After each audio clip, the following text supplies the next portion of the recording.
ممکن ہے آپ کے ذہن میں آئے کہ جناب یہ کون سا عنوان آپ نے منتخب کیا دعا؟ ہم تو مصلی پر بیٹھ کے دعائیں مانگتے ہیں، 2-3 منٹ کے بعد ہماری پلکیں جھپکنے لگتی ہیں، تو آپ کو ہم اتنی دیر بیٹھ کے کہاں سن پائیں گے دعا کے موضوع پر؟ تو یاد رہے، موضوع کوئی بھی ہو، اگر فضائل اہل بیت کی تری نہ ہو تو گلے میں پھنستا ضرور ہے۔ صلوات پڑھیں مل جل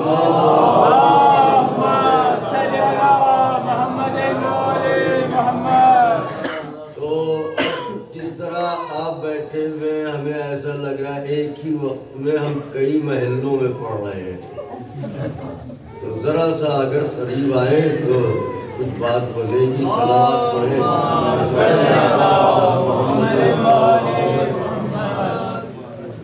نعرہ بلند فرمائے نوجوان۔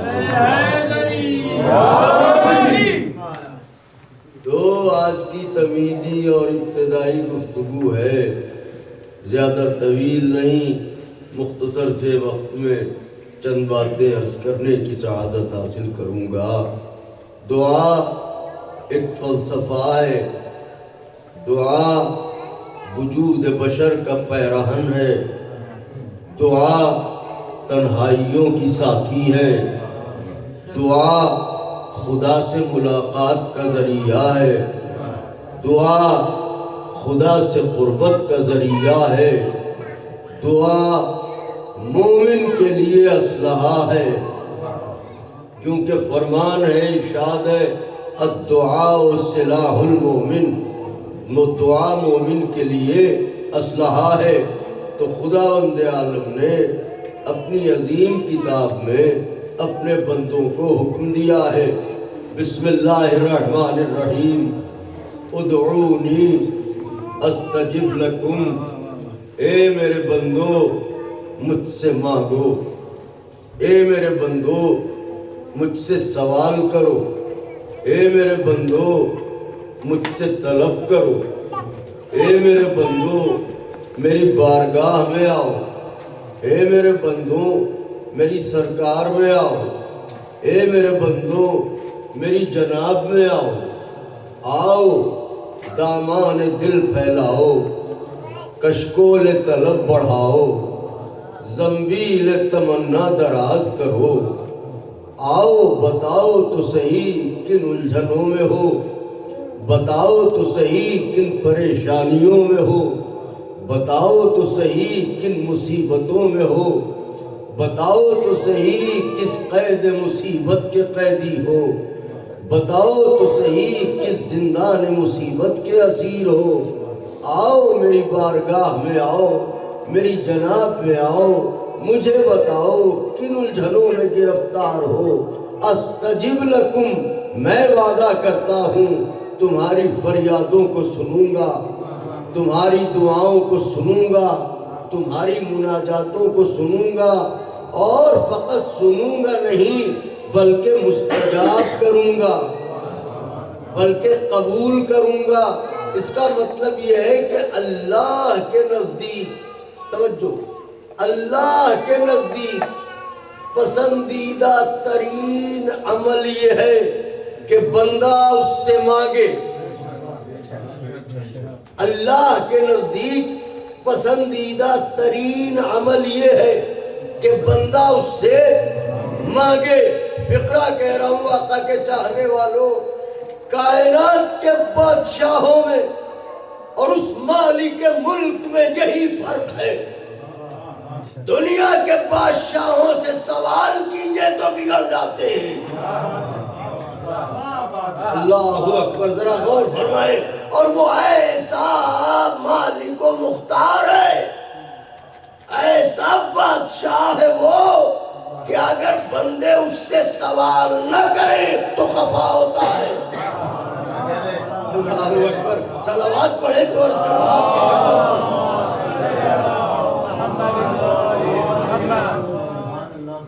اگر اس سے سوال نہ کیا جائے، اس کا مطلب پسندیدہ ترین عمل نزدیک خدا بندی یہ ہے کہ بندہ اس سے سوال کرے. اب یہ دعا، یہ مانگنا، یہ سوال کرنا اس کے نزدیک کتنا اہم ہے، اسے سمجھنا ہو تو یوں سمجھیے. علماء فرماتے ہیں اگر کوئی شخص رات بھر اسے سجدے کرتا رہے، مصلی پر کھڑا رہے، اڑا رہے، جمع رہے، ہلنے کو تیار نہ ہو، صرف سجدوں پر سجدے کرتا رہے اسے، لیکن اس کی بارگاہ میں دست دعا نہ پھیلائے، تو خدا فرشتوں سے کہتا ہے اس کی نمازیں اس کے منہ پر مار دو.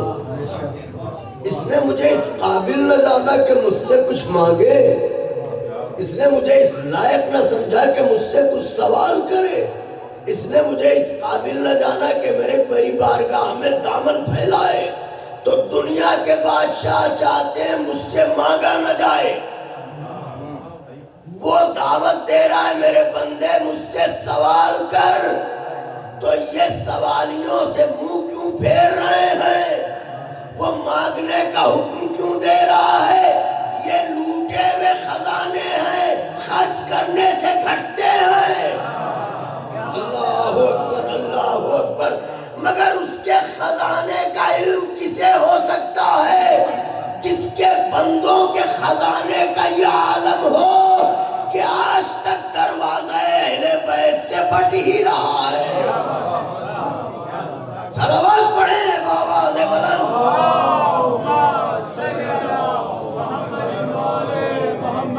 آج تک تقسیم جاری ہے، آج تک اس دروازے سے بٹ ہی رہا ہے.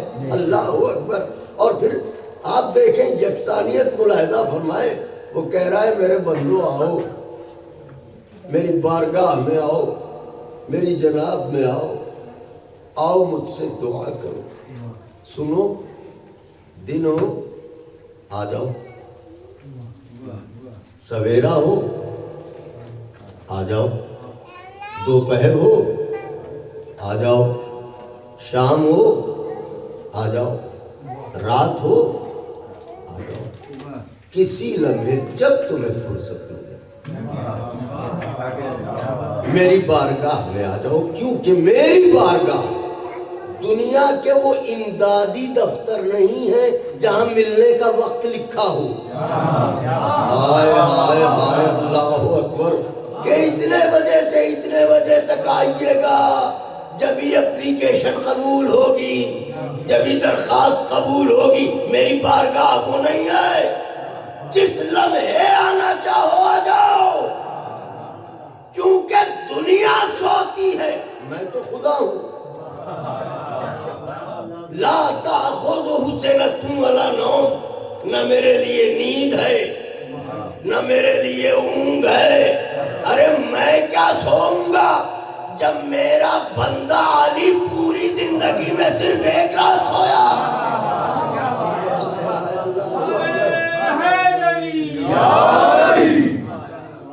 وہ بھی اپنے لیے نہیں، نبوت کے لیے سویا. تو جس کا علی بندہ ہو کے پوری زندگی میں ایک رات سوتا ہو، اس علی کے خدا کے لیے نیند کہاں ہے؟ اس علی کے خدا کے لیے اونگ کہاں ہے؟ تو آؤ میری بارگاہ میں، کسی لمحے آؤ، دن ہو چلے آؤ، رات ہو چلے آؤ، مجھ سے فریاد کرو. میں تمہاری آوازوں کو سنوں گا، میں تمہاری مناجاتوں کو سنوں گا. ممکن ہے اتنے بڑے مجمع میں لوگ یہ کہیں کہ بلال بھائی آپ کیا سمجھتے ہیں، ہم دعا نہیں کرتے؟ دعائیں کرتے کرتے تو اس عمر کو پہنچ گئے ہیں، تو ہم تو دعائیں مانگتے ہی ہیں، بات قبول ہونے کی ہے. واہ واہ، سبحان اللہ. بات قبول ہونے کی ہے. اگر فلسفہ دعا ائمہ علیہم السلام کے ارشادات کے آئینے میں سمجھ لیا جائے تو بندہ دعا کرنے کے بعد کبھی شکوہ قبولیت دعا نہ کرے گا. میں نے فکرہ کہا ہے اہل دل کے لیے، اہل نظر کے لیے، کبھی بھی شکوے قبولیت دعا نہ کرے گا اگر معصومین علیہ السلام کے ارشادات گرامی کے آئین میں دعا کے نظام کو سمجھ لیں۔ دعائیں ہم مانگتے ہیں مگر اپنے شعور کے اعتبار سے۔ کچھ کہہ رہا ہوں ذرا غور فرمائیں۔ ہم سوال کرتے ہیں اپنی حیثیت عقل کے مطابق، ہم ہاتھ پھیلاتے ہیں اپنے اعتبار کے مطابق۔ جو شے ہمیں اچھی لگ رہی ہے ہم نے ہاتھ پھیلا دیے، معبود ہمیں عطا کر دے۔ جس شے کی تڑپ پیدا ہوئی ہاتھ پھیلا دیے، معبود ہمیں عطا کر دے۔ تو ہم تو مانگ رہے ہیں، لیکن ہمارے ساتھ پریشانی یہ ہے کہ جس شے کو ہم مانگ رہے ہیں ہمیں یہ خبر ہی نہیں ہے کہ ملنے کے بعد یہ شے ہمارے لیے مفید ہے یا غیر مفید ہے۔ میں مثال قائم کر رہا ہوں تاکہ بات بالکل واضح ہو جائے نوجوانوں کے لیے۔ یہ آج میں زینے طے کر رہا ہوں ہاشم بھائی توحید کے کہ یہ دعا کیا ہے۔ ہم جو دعا کرتے ہیں ہمیں اس بات کا شعور نہیں ہے کیونکہ اللہ نے نگہ بشر میں وہ صلاحیت نہیں رکھی ہے جو آنے والے حالات کو پڑھ لے۔ کیا بات ہے۔ ہم کل کی تاریخ پڑھ کے پتہ لگا سکتے ہیں، آج کے منظر کو دیکھ سکتے ہیں، کل کے لیے امید لگا سکتے ہیں، مگر ہم یہ بتا نہیں سکتے کہ کل ہونے والا کیا ہے۔ ذرا غور فرمائیے گا۔ تو ہم جو سوال کر رہے ہیں ہمیں یہ نہیں خبر ہے کہ یہ ملنے کے بعد ہمارے لیے مفید ہوگا یا غیر مفید ہوگا، نفع بخش ہوگا یا نقصان دہ ہوگا۔ جیسے ایک معصوم سا بچہ، ننھا سا بچہ آپ کی گود میں کھیل رہا ہے، ایک دم سے اس نے ضد کی ہمیں آئس کریم چاہیے اور اسے شدید نزلہ ہے، بخار بھی ہے اسے، وہ آپ سے ضد کر رہا ہے کہ ہمیں آئس کریم چاہیے۔ آپ اسے ٹہلائیں گے، باتیں بنائیں گے، ٹافی لے لو، کافی لے لو، چائے پی لو وغیرہ وغیرہ، اسے لے کے ٹہلیں گے، گھومیں گے، یہ وہ۔ کیوں؟ وہ جب مانگ رہا ہے کیا اس سے محبت نہیں ہے آپ کو؟ ارے کتنے پیسوں کی آئس کریم آئی دلا دیجئے، نہیں ہو پڑوسی سے لے لیجئے، 10-20 پاؤنڈ تو کوئی بھی ادھار دے دے گا۔ یہ بچے کو کیوں ٹہلا رہے ہیں ان کا آپ سمجھے نہیں، اصل میں بچہ ہے نادان، یہ سوال تو کر رہا ہے، اسے یہ نہیں معلوم کہ یہ اس کے لیے نقصان دہ ہے یا فائدہ مند، لیکن ہم تو عقل رکھتے ہیں، ہم جو اسے اس وقت نہیں دلا رہے ہیں وہ دشمنی کی وجہ سے نہیں، محبت کی وجہ سے۔ ہمیں اگر بچے سے محبت نہ ہوتی تو ہم اسے دلا دیتے، لیکن چونکہ اس سے محبت ہے اس لیے ہم اسے وہ شے نہیں دلا سکتے جو اس کی صحت کے لیے مضر ہو، نقصان دہ ہو۔ جیسے ماں باپ کی نظروں کے سامنے ایک نادان بچے کی حیثیت ہے، اس سے بھی کئی گزری حیثیت ہماری اس کی بارگاہ میں ہے۔ ہائے ہائے ہائے، اب ہم تو جانے کیا کیا اس سے سوال کر رہے ہیں، لیکن یہ تو وہ جانتا ہے نا، دولت دے دیں گے یہ فرعون نہ ہو جائے۔ اللہ اکبر، ذرا غور فرمائیں، پیسہ دے دیں گے یہ نمرود نہ ہو جائے، تو خدا بندے کی دعاؤں کا اتنا ہی صلہ دیتا ہے بندے کو جتنے میں بندہ بندگی پہ باقی رہے، گمراہی کے رستے پر نہ جائے۔ اب جو دعائیں بظاہر یہاں قبول ہوتی نظر نہیں آتی ہیں، اللہ ان دعاؤں کو بھی رائے گاہ نہیں جانے دیتا، انہیں اپنی بارگاہ میں رکھتا ہے۔ جب بندہ آخرت میں پہنچے گا تو ان دعاؤں کا صلہ وہاں ملاحظہ کرے گا۔ ایک صلوات پڑھ لے مل جل کے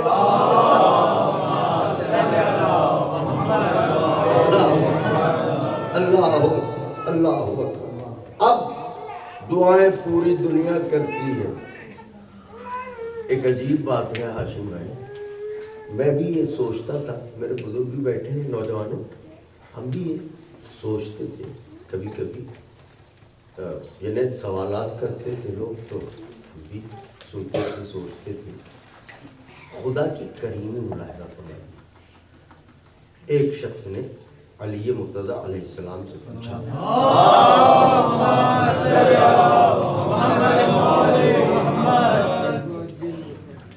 کہ مولا ایک کلمہ کو مصلح پہ آتا ہے، گڑ گڑاتا ہے، اور ایک بت پرست بت خانے میں جاتا ہے وہاں گڑ گڑاتا ہے. تو کبھی کبھی دونوں کی خواہشیں پوری ہو جاتی ہیں، کبھی کبھی ایسا بھی ہوتا ہے کہ خدا والا روتا رہتا ہے، بت خانے والا اس کی مشکل آسان ہو جاتی ہے. تو مولا یہاں پر جو ایمان لڑکھڑاتا ہے تو پھر یہ فلسفہ کیا ہے یہ سمجھائیے. علی ایسے ہی امام کو کہتے ہیں جو فطرت انسانی کو اپنی چٹکی میں رکھتا ہے.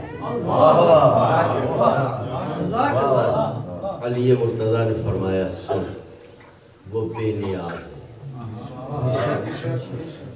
بندے کی فطرت ہے کہ اگر کسی کے ساتھ نیکی کرے تو وہ چاہتا ہے کہ اس کے علم میں ہو کہ نیکی کون کر رہا ہے.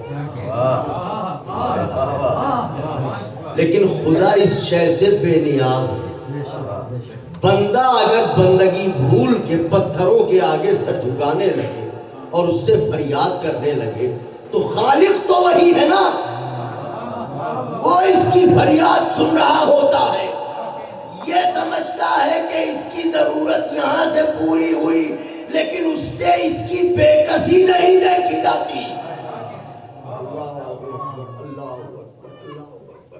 یعنی کائنات میں جس کی جو ضرورت جہاں سے بھی پوری ہو، خدا اس شے سے بے نیاز ہو کے کہ یہ کسے بلا رہا ہے تو میرا بندہ.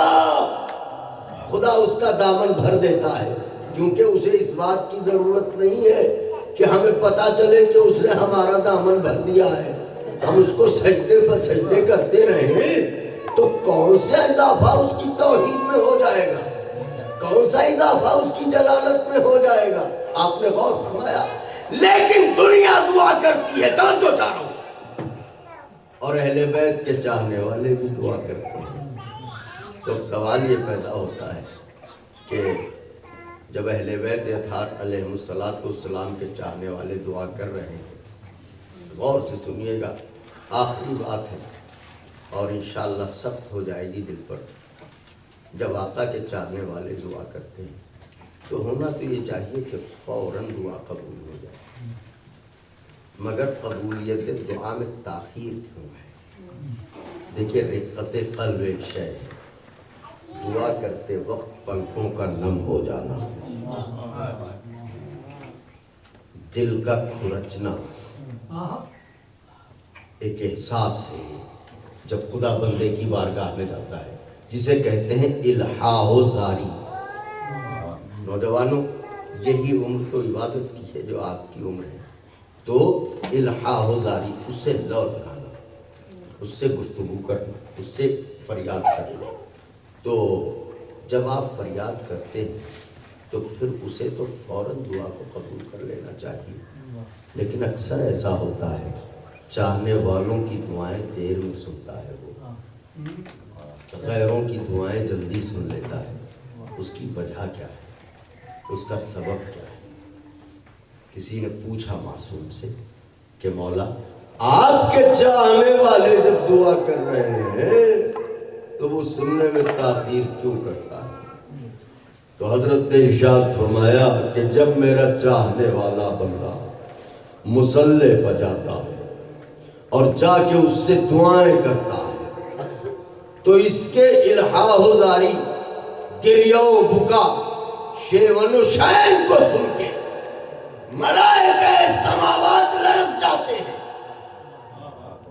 اور پھر وہ فریاد کرنے لگتے ہیں، معبود تیرا بندہ کس طرح گڑ گڑا رہا ہے، تو کیوں نہیں سن رہا ہے؟ معبود آواز قدرت آتی ہے چونکہ اس کے خیمہ دل میں علی آباد ہے۔ اللہ اکبر، اس کے خیمہ دل میں علی کی محبت ہے، لہذا یہ جو بول رہا ہے محبت علی کی خوشبو آ رہی ہے۔ اس کی زبان مجھے اتنی بھلی لگ رہی ہے کہ میں چاہتا ہوں یہ بولتا رہے، میں سنتا رہوں۔ اللہ اکبر، میں چاہتا ہوں یہ بولتا رہے، میں سنتا رہوں۔ اس کی آواز بھلی معلوم ہو رہی ہے کیونکہ یہ علی کا چاہنے والا ہے، یہ میرے نبی کا چاہنے والا ہے، یہ آل نبی کا چاہنے والا ہے، یہ اہل بیت رسول کا چاہنے والا ہے۔ میرا جی چاہتا ہے کہ یہ یوں ہی بولتا رہے، میں سنتا رہوں، یہ بولتا رہے، میں سنتا رہوں۔ ہو سکتا ہے کسی کے ذہن میں بات آئے یہ بھی کوئی محبت ہے، ہم یہاں چلائے جا رہے ہیں اور وہ اسے آواز اچھی لگی جا رہی ہے، تو یہ بھی کوئی محبت ہے؟ تو یہ بھی آپ آئینہ فطرت میں طے کر لیجئے۔ آپ کاروبار پر گئے، شام کو گھر آئے، ننھا سا بچہ ہے، دن بھر انتظار میں تھا، جیسے ہی گھر میں داخل ہوئے اس نے دامن پکڑ لیا، بابا ہمیں لے چلو باہر، ہمیں ٹافی دلاؤ۔ توتلی زبان ہے، ٹافی نہیں کہہ پا رہا ہے، ٹافی دلاؤ۔ بچہ آپ کا ہے، آپ نے اٹھایا، کلیجے سے لگایا، پیار کیا، آؤ چلو بیٹے ہم ابھی تمہیں دلاتے ہیں، چند قدم چلے۔ کیا چاہیے؟ بابا ٹافی دلاؤ۔ پھر چلے، تھوڑی بہت باتیں، کیا چاہیے؟ مکان تک پہنچتے پہنچتے 5-7 دفعہ پوچھ لیا آپ نے، تو کیا یادداشت کمزور ہے آپ کی؟ کیا بھول جاتے ہیں آپ؟ ان کا نہیں۔ تو پھر بچے کو ستانا چاہتے ہیں آپ؟ ان کا نہیں۔ پھر کا بات یہ ہے کہ اس کی توتلی زبان اتنی میٹھی لگتی ہے کہ جی چاہتا ہے یہ دہراتا رہے، میں سنتا رہوں۔ یہی فلسفہ ہے چاہنے والوں کا اس کی بارگاہ میں، وہ بھی یہی چاہتا ہے میرا بندہ جتنی دیر مجھ سے لو لگائے رہے گا، ایک تو دنیا کے تمام پھندوں سے آزاد رہے گا، اور دوسرے اس کی آواز میں جو مٹھاس ہے وہ مجھے اچھی لگ رہی ہے۔ اہل بیت کے چاہنے والوں کا جو مرتبہ اس کی بارگاہ میں ہے، اور جو دعاؤں کی قبولیت کا فلسفہ اس کی جناب میں ہے، انشاءاللہ کل سے گفتگو ہوگی کہ آقا ذاتی توفیق عطا فرمائیں۔ یہ دعا، خاص دعا یہ کرنی چاہیے اس زمانے میں کہ معبود اب اسے بھیج دے جو ٹوٹی ہوئی پسلیوں کا انتقام لینے والا ہے، اب اسے بھیج دے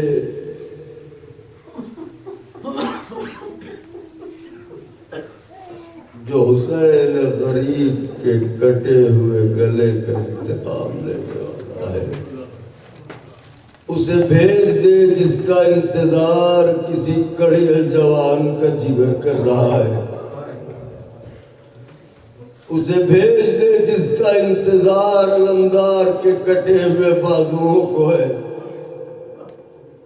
بلند ہو گئی آوازیں، تیار ہو گئے رونے کے لیے، خدا کسی غم میں نہ رلائے سوائے غم مظلوم کربلا حسین علیہ السلام کے۔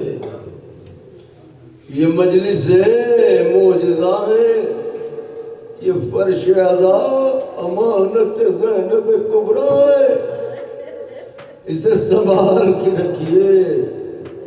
بی بی کی کنیزوں، بچوں کو گھٹیوں میں عزاداری پلا دیں، یہ عزاداری مظلوم ذریعہ نجات ہے، یہ عزاداری مظلوم ہماری حفاظت کرنے والی ہے، اس دنیا میں بھی اور آخرت میں بھی۔ ابھی کل میں دوسری مجلس میں ایک ذکر کر رہا تھا، میرے بڑوں سے ایک واقعہ سنا کہ جو آپ فرش عزا پہ آتے ہیں آپ حسین غریب کے غم میں سوگوار ہوتے ہیں، تو آپ کیا سمجھتے ہیں حسین کی دکھیا ماں آپ کو کتنا چاہتی ہے، آپ کو اندازہ ہے؟ آوازوں کو دبا کے نہ رویا کرے نوجوان، کیونکہ بلند آواز سے گریہ کرنا خدا توفیق عطا فرمائے۔ بی بی کتنا چاہتی ہیں آپ کو یہ بتاؤں ایک عزادار کو؟ ہندوستان میں ایک شہر ہے جونپور میں ایک خاتون تھی، اس کا ایک بیٹا تھا۔ تو ہمارا خیال آپ کے یہاں بھی پاکستان میں یہی ہوتا ہے کہ 5 محرم 6 محرم سے اکثر جلوس نکلنے لگتے ہیں۔ تو وہ خاتون جو تھی اپنے بچے کو سال بھر سمجھاتی رہتی تھی، سنو محرم آنے والا ہے، جب جلوس آئے تو سبیل لگا لینا۔ تو بچہ سبیل لگا کے کھڑا ہو جاتا تھا، گزرنے والے ماتمداروں سے کہتا تھا نام حسین پانی پی لو، نام حسین پانی پی لو۔ عرصہ گزر گیا، 1 سال وہ بچہ بیمار ہوا، ماں نے بڑی دعائیں کی مگر مرض شدت اختیار کر گیا، یہاں تک کہ بچہ مر گیا۔ جنازہ اٹھا، لوگ لے کے قبرستان کو چلے، آگے آگے جنازہ، پیچھے پیچھے بوڑھی ماں۔ پہنچ گئی قبرستان، سب دفنا کے پلٹ آئے مگر یہ رک گئی۔ قبر پر بیٹھ کے کہا میرے لال تجھ سے وعدہ کرتی ہوں روزانہ چراغ جلانے آؤں گی، تجھے کبھی اکیلا نہ چھوڑوں گی۔ ماں تو ماں ہوتی ہے میرے نوجوان بھائیوں، یہ ایک فطرت ہے، اسے ہم آپ محسوس نہیں کر سکتے۔ ماں کسے کہتے ہیں؟ روزانہ چراغ لے کے جاتی تھی سر شام، سرانے چراغ جلا کے بیٹھ جاتی تھی خاک پر، باتیں کرتی رہتی تھی۔ ایک دن ایسا ہوا کہ چراغ جلا کے بیٹھ کے قبر کو دیکھ کے کہا میرے لال آج میں یہ بتانے آئی ہوں کہ اب 10 دن میرا رستہ نہ دیکھنا۔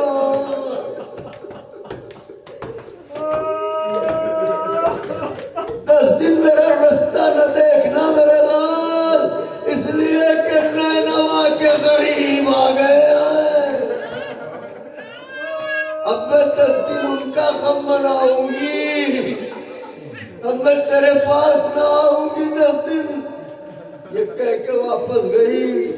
پہلی محرم فرش عزا بچھایا، دوسری محرم فرش عزا بچھایا، تیسری محرم ماتم حسین کیا، یہاں تک کہ جلوس کا دن آ گیا۔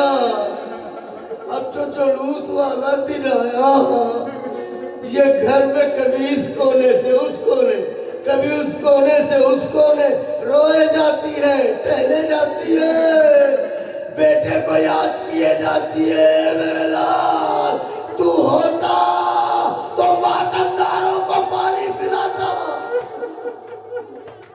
یہاں تک کہ جلوس کا وقت آ گیا، جب اس کی سمجھ میں کچھ نہ آیا، اس نے برقع اوڑھا، ایک برتن میں پانی لیا، خود ہی رستے پر کھڑی ہو گئی۔